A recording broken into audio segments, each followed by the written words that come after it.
Travel along, Catholic pilgrims, for 1 year as we read through St. Faustina's diary. Join me, Amy Thomas, each day for a short reading out of the diary which brought us a deeper understanding of Christ's divine mercy. Hello, Catholic pilgrims, and welcome to day 277 of our readings from St. Faustina's diary. One of the things I love about reading through this diary is just how devoted to God Sister Faustina is.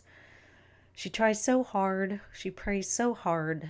She is, always looking within herself to see where she can get better. And because of this, a new life has been created within her. And, some of us might look at Sister Faustina and say, I don't think she was that bad to begin with before she even entered the convent. And, it is tempting to look at her and say, she just kind of seemed like she was always a saint. And so I don't think she's had to struggle like the rest of us have with the different temptations and sins. But don't be deceived. Don't be fooled. She definitely has struggled just in her own way. And so what we're going to talk about today is the new life that is given to us once we do give our lives over to Christ. So that'll be our topic for today in Notebook 5, numbers 1365 through 1369. O eternal love, you who enkindle a new life within me, a life of love and of mercy, support me with your grace, so that I may worthily answer your call, so that what you yourself have intended to accomplish in souls through me might indeed be accomplished. My God, I see the radiance of eternal dawn. My whole soul bounds toward you, O Lord. Nothing any longer holds me back. Nothing ties me to earth. Help me, O Lord, to bear the rest of my days with patience. The sacrifice of my love burns incessantly before your majesty, but so silently that only your divine eye sees it, O God, and no other creature is capable of perceiving it. O my Lord, although so many things occupy me, although I have this work at heart, although I desire the triumph of the Church and the salvation of souls, although all the persecutions of your faithful ones affect me, although the fall of each soul is painful to me, yet above and beyond all this, I still have a profound peace in my soul, which neither triumphs, nor desires, nor adversities can disturb, because for me, you are above all dispensations, my Lord and my God. 8th day. O my Lord, while calling to mind all your blessings in the presence of your most sacred heart, I have felt the need to be particularly grateful for so many graces and blessings from God. I want to plunge myself in thanksgiving before the majesty of God, and to continue in this prayer of thanksgiving for 7 days and 7 nights. And although I will outwardly carry all my duties, my spirit will nonetheless stand continually before the Lord, and all my exercises will be imbued with the spirit of thanksgiving. Each evening, I will kneel for a half an hour in my cell alone with the Lord. As often as I shall awake at night, I shall steep myself in a prayer of thanksgiving. In this way, I want to repay, at least in some small way, for the immensity of God's blessings. However, in order to make all this more pleasing in the eyes of God and to remove the least shadow of doubt from my mind, I went to my spiritual director, Father Andres, and revealed these desires of my soul to him, that is to say, the desire to be steeped in such thanksgiving. I received permission for everything, except that I should not force myself to pray at night, should I awaken. With what great joy I returned to the convent, and on the next day I began this great act of thanksgiving by renewing my vows. My soul became thoroughly immersed in God, and there issued from my whole being but one single flame of gratitude and thanksgiving to God.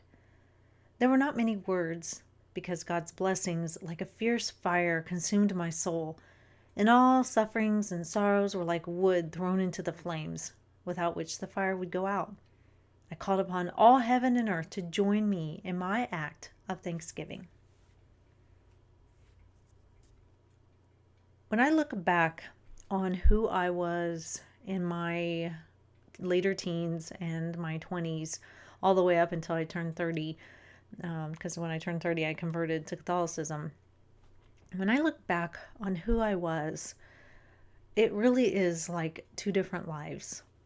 When I got into my teenage years, I didn't have a ton of guidance in the moral life. I think because I was a good student and I got straight A's, that my parents thought that I would just make good decisions all the time. And I didn't. And they didn't monitor things as well as they should. And I'm not trying to heap blame or shame upon my parents. It's just the honest truth. I was pretty much allowed to watch whatever I wanted, read whatever I wanted, listen to whatever I wanted, and those things did influence me greatly. And so in my later teens and into my 20s, I did not have a good moral compass. Like I said, I watched any movie that I wanted to, and it's hard to get rid of certain scenes that are seared into your mind. I tell my kids all the time, I have scenes from movies in my mind, and most of them are not good scenes, and I don't want you to carry around those types of scenes in your mind. And I also read whatever I wanted. I listened to whatever I wanted. I hear songs today that I listened to back then, and gosh, really, really not good. I was not chaste in any way. I won't go into details on that, but I just wasn't. I did drink quite heavily sometimes, not all the time, but when I did, it was mostly just to get drunk and, to the point of barely remembering the day. And I had the most awful mouth. Gosh, my language was so pathetic. The swear words that would come out of my mouth and just the ugliness, just so ugly. I hear so many people online, or I read how so many people online just try to justify foul mouths, cussing all the time. I have a really good story for that. I won't go into it right now, but I just think that we could be better about that, because honestly, it's lazy and it's not very intelligent sounding, and it doesn't glorify God in any way. And our words should glorify God. And lastly, I was a hothead. I would cut people down. I could get angry very quick. A lot of that was because of the angst inside of me over what had happened with certain boyfriends, but man, I did not hold back at all, and I was ruthless. I have had to apologize to some people because of how I cut them down, just in a horrible way. And now I look at who I am today. I'm not perfect by any stretch of the imagination. I still struggle with anger, and I still struggle with sometimes wanting to watch, not necessarily movies. I have no patience really for movies anymore, but certain songs where I love the music, not the lyrics, but the music. And so I really want to hear the music, but the lyrics are not good in any way. And so, sometimes I really struggle to not listen to that and to put books away that are not good in any way. But it really was like God gave me a new life. A new life. Like Sister Faustina says here, she says, "You who enkindle a new life within me, a life of love and of mercy." And it really is a new life for me.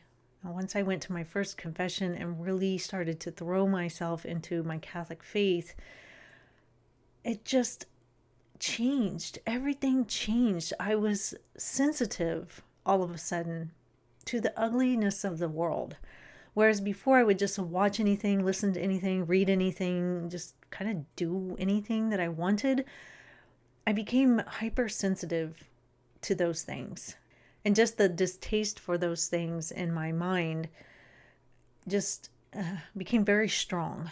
And I was just very hypersensitive to those kinds of things. And I know this had to come from God, because it's not like I was looking to change those things. I didn't even really recognize how bad they were until I started throwing myself into my faith.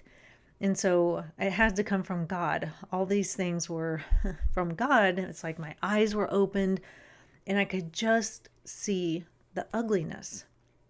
And so I really did open myself up to God and say, just I'm ready to be changed. I don't like who I was. And that's why when I look back on who I was, it's just like two different people. And it's kind of crazy. It is crazy how God can transform a person. And I'm still a work in progress. I know I have many, many miles to go. The good thing is, though, is I see now how to go about changing myself. I need to ask God for graces, and I need to go to him in prayer and humble myself. And I'm just aware that not everything in the world is good. You would think I would have known that, and I did on some level, but I was unwilling to embrace it.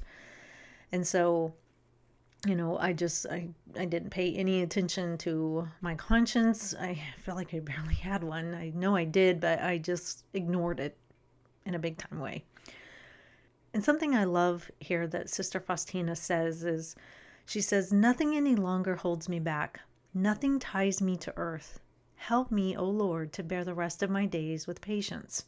And I'm not at Sister Faustina's level. I strive and I want to be a holy person. I want to be a saint. And so I don't want things of this world to hold me back. And I want to bear with myself patiently, to recognize that I am a work in progress, and that each day I will have to get up and try again and ask God for graces. But I want to do that because, like she says, the sacrifice of my love burns incessantly before your majesty. When I give up things, when I say no to the world, it's a sort of sacrifice, because you're going to get made fun of. You're going to be shunned in some way. People are not going to understand you.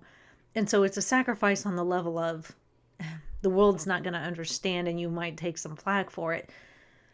But I want to do it because I do love God, and I don't want to be a reason that the world is an ugly place, or has ugliness in it, I should say.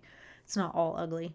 I don't want to add more ugliness to it with, what I watch, or condoning bad things that go against our faith, or listening to things that go against our faith, or walking around with a dirty, foul mouth that just doesn't glorify God. And so I think this is a beautiful thing that she talks about, a new life. Every day when we wake up, God gives us a new day, a new chance, a new opportunity to just let him in and let him transform us, so that our lives just shine, just truly shine. That's what we should want to be in this world that has so much darkness in it, is just be a beautiful light that looks different than everything else. So that is all for today, Catholic Pilgrims. I will see you back here for day 278. And until then, live the faith boldly and travel well.